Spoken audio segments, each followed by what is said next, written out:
कशिश और स्वागत है आपका नेक्स्ट 9 न्यूज में। देखा जाए तो राहुल गांधी की सदस्यता रद्द हो जाने के बाद अब यहाँ पर सवाल उठ रहा है कपिल सिब्बल और मनु सिंघवी पर। दोनों के दोनों यहाँ पर राहुल गांधी की सदस्यता वापस दिलाने के लिए एक के बाद एक बड़ा कदम उठाने की कोशिश करते नजर आ रहे हैं, लेकिन अगर देखा जाए यहाँ पर तो राहुल गांधी की सदस्यता वापस आना ज्यादा मुश्किल होता नजर आ रहा है। अब राहुल गांधी की कमान यहाँ पर प्रियंका गांधी संभालती हुई दिखाई देगी, ऐसा माना जा रहा है। राहुल गांधी के समर्थन में पूरी ही पार्टी के सारे बड़े से बड़े कार्यकर्ता, नेता, सब लोग राजघाट पहुंचे थे और वहां पर प्रोटेस्ट करते हुए नजर आ रहे थे, जिसमें राहुल गांधी के लिए काफी सारी बातें करते नजर आए। लेकिन अब देखा जाए यहाँ पर तो राहुल गांधी को अगले साल पीएम बनाना है, क्या वो पॉसिबल हो पाएगा? क्योंकि चुनाव वो 8 साल तक लड़ नहीं सकते। लेकिन यहाँ पर अब कपिल सिब्बल की कुछ बयान सामने आए हैं, उनके बारे में चर्चा करना चाहेंगे कि 9 साल से विपक्ष में लगातार अपनी अहम भूमिका निभा रहे दोनों वकील अब किस तरीके से राहुल गांधी के पक्ष में कौन सा बड़ा कदम उठाएंगे। अब यहाँ पर सदस्यता रद्द हो जाने के बाद सुप्रीम कोर्ट के फैसले का लगातार इंतजार किया जा रहा है। देखा जाए यहाँ पर तो अपने हमारे लीगल टीम से संपर्क करें, ये बात कही जा रही है। सूरत कोर्ट का ये फैसला जो आया, 2 साल पुराना मामला कह लीजिए और 4 साल पुराना मामला कह लीजिए, जो कहीं ना कहीं यहाँ पर राहुल गांधी पर भारी पड़ता हुआ नजर आया। राहुल गांधी बीजेपी पार्टी के लिए एक बड़ी चुनौती बन गए थे, लेकिन शायद ये बात बीजेपी से सहन नहीं हो रही थी, इस वजह से यहाँ पर ये बड़ा कदम उठाया गया। आगे देखिए कि यहाँ पर मिर्जापुर दौरे पर पहुंचे कांग्रेस के वरिष्ठ नेता यहाँ पर प्रमोद तिवारी ने राहुल पर जो फैसला आया उस पर कपिल सिब्बल और मनु सिंघवी, सलमान खुर्शीद और विवेक तनखा रिपोर्ट तैयार कर रहे हैं। उस पर जल्दी फैसला लिया जाएगा, ये बात लगातार यहाँ कही जा रही है। लेकिन देखा जाए ये पहला मौका नहीं है जब यहाँ पर कांग्रेस पार्टी को घेरने की कोशिश की गई है। ऐसे काफी मौकों पर कांग्रेस पार्टी को घेरने की कोशिश की और लगातार कांग्रेस पार्टी को यहाँ पर कमजोर करने की कोशिश की गई है, ये बात लगातार यहाँ पर कही जा रही है। लेकिन अब देखा जाए तो कहीं ना कहीं लोगों के मन में यही सवाल है कि अब कपिल सिब्बल, मनु सिंघवी, सलमान खुर्शीद करेंगे तो क्या ही करेंगे।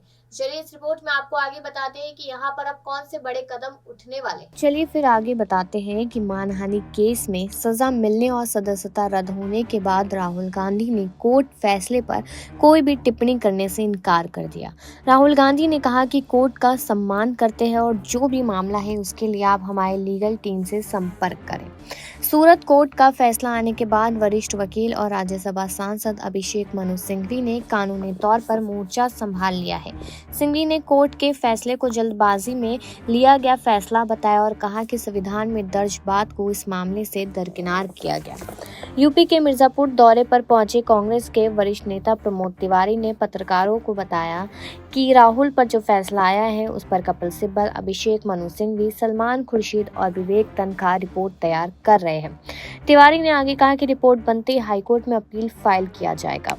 यह पहला मौका नहीं जब देश के वकीलों ने विपक्षी नेताओं के लिए कानूनी रूप से मोर्चा संभाला हो। 2014 के बाद विपक्ष और इसके नेताओं के लिए देश के 3 वकील कई बार संकट मोचक की भूमिका निभा चुके हैं। कपिल सिब्बल और अभिषेक मनु सिंघवी इसमें टॉप कर रहे हैं। सिब्बल और सिंघवी की जोड़ी उत्तराखंड में सरकार बचाने में भी कामयाब रही है, जबकि राजद, कांग्रेस, टीएमसी समेत कई पार्टियों के नेताओं को कोर्ट से राहत भी दिलाई है। सिब्बल सिंघवी समेत देश के उन 3 वकीलों के बारे में बताते हैं। अब कपिल सिब्बल। मनमोहन सिंह की सरकार में कई मंत्रालयों की कमान संभाल चुके कपिल सिब्बल सुप्रीम कोर्ट के वरिष्ठ वकील और राज्यसभा सांसद हैं।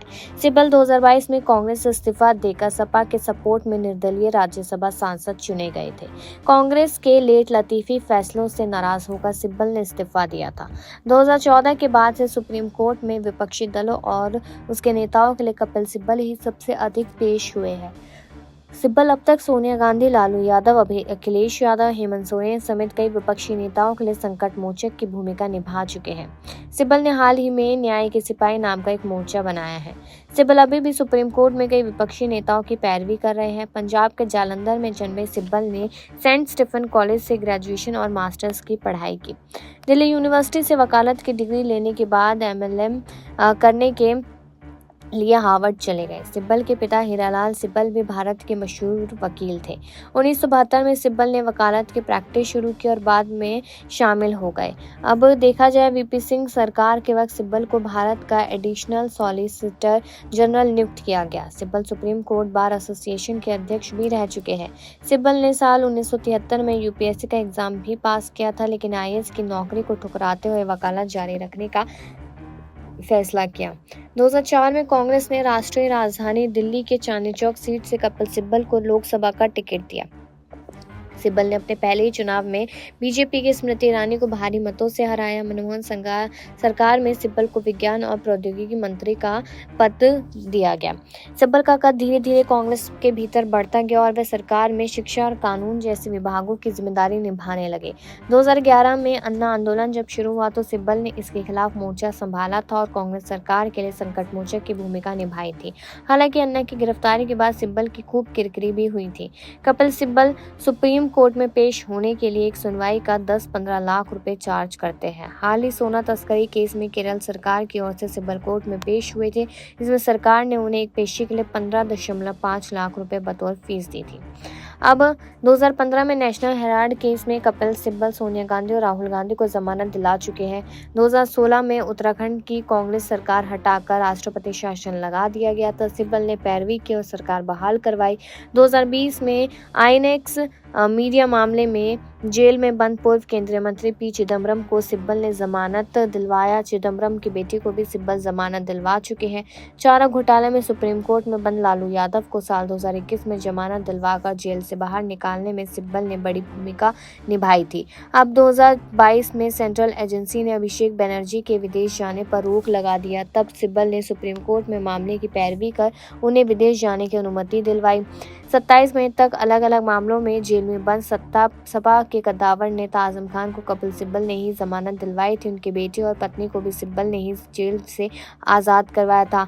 हाल ही में यूपी के पूर्व सीएम अखिलेश यादव आय से अधिक संपत्ति मामले में सुप्रीम कोर्ट से बड़ी राहत मिली है। इस मामले में पैरवी भी कपिल सिब्बल ने की और देखा जाए यहाँ पर तो कहीं ना कहीं कपिल सिब्बल अपनी भूमिका बहुत अहम तरीके से निभाते हुए नजर आते हैं। अब यहाँ पर राहुल गांधी के पक्ष में जिस तरीके से उतरे हैं तो कहीं ना कहीं माना जा रहा है कि शायद राहुल गांधी को भी इन सारी समस्याओं से दूर करते नजर आएंगे और जल्दी शायद उनकी सदस्यता भी उनको वापस दिलाते हुए नजर आएंगे। इस तरीके के तमाम कयास यहाँ पर लगाए जा रहे हैं।